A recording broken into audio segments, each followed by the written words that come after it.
ક્રાસણ circle વિસ્તારમાંથી મહાનગરપાલિકાના દબાણ હટાવો સેલે દબાણોને દૂર કરી જપ્ત કર્યા। ક્રાસણ સર્કલમાં આવેલા સરદાર સ્મૃતિની ફૂટપાથ ઉપર ગેરકાયદેસર લારીઓના દબાણ હોવાના અનુસંધાને મહાનગરપાલિકાનો દબાણ હટાવો સેલ દબાણ દૂર કરવા માટે પહોંચ્યો હતો, જ્યાં આગેવાનો અને ટોળાઓ એકત્ર થયા હતા।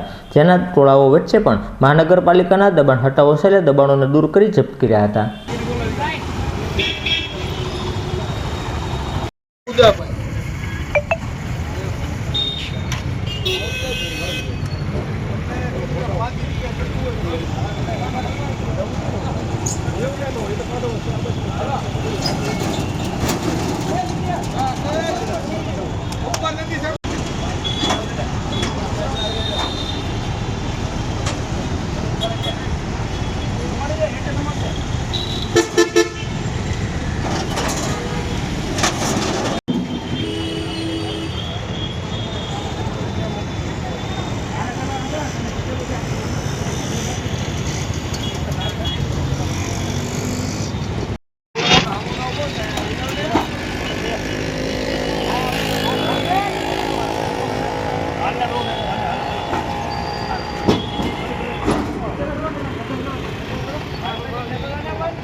ના માતા